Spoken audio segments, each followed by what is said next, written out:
चीनासिन खिपरो खां वाक़िया आगाह कयूं। खिपरो में जवाबदारनि घर ते चढ़ाई करे पसंद जो परणो कंदड़ औरत खे अगवा करे विया।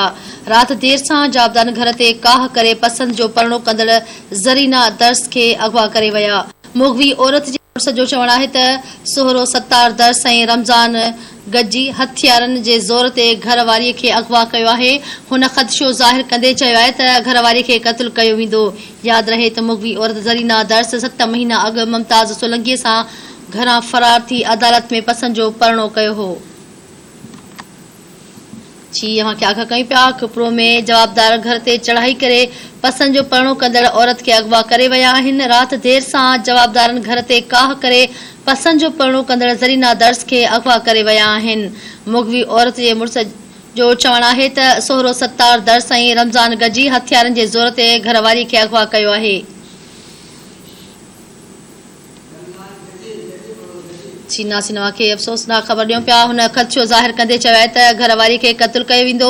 यादि रहे त मुगवी औरत ज़रीना दर्स 7 महीना अॻु मुमताज़ सोलंकीअ सां घरां फरार थी अदालत में पसंद जो परणो कयो हो। खिपरो में जवाबदारनि घर ते चढ़ाई करे पसंद जो परणो कंदड़ औरत खे अगवा करे विया आहिनि। राति देर सां जवाबदारनि घर ते काह करे पसंद जो परणो कंदड़ ज़रीना दर्स खे अगवा करे विया आहिनि।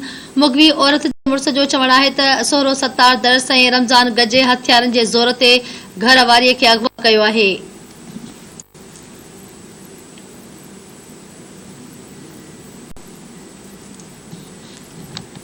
हुन ख़दशो ज़ाहिर कंदे चयो आहे त घरवारीअ खे क़त्ल कयो वेंदो। यादि रहे त मुगवी औरत ज़रीना दर्स 7 महीना अॻु मुमताज़ सोलंकीअ सां घरां फरार थी अदालत में पसंद जो परणो कयो हो।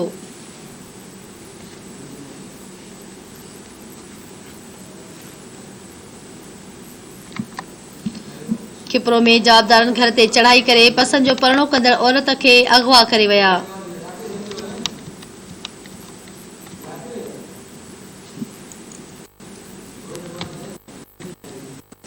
कयूं पिया। इन हवाले सां धरती टीवी न्यूज़ जो रिपोर्टर खिपरो खां ज़ाकिर शहर लाइन ते मौजूद आहे। जी ज़ाकिर, आखिर कजो कहिड़ा तफ़सील आहिनि? जी बिल्कुल, खिपरो में बासर घर ते का करे पसंद जी शादी कंदड़ औरत खे अगवा करे खणी विया। मुड़िस मुमताज़ सोलंकी मीडिया सां ॻाल्हाईंदे चयो त राति देर सां मुंहिंजे घर अंदरि मुंहिंजो सोहरो सत्तार दर्स ऐं घरवारी जो अॻूणो मुड़ुस रमज़ान गॾियो ऐं ॿिया हथियारनि जे ज़ोर ते असां ते तशदुद करण बैदि ज़बरदस्ती मुंहिंजे घरवारी ज़रीना दर्स खे पाण सां गॾु खणी विया। हिन चयो त मूंखे ख़दशो आहे त मुंहिंजी घरवारी खे क़त्ल कयो वेंदो।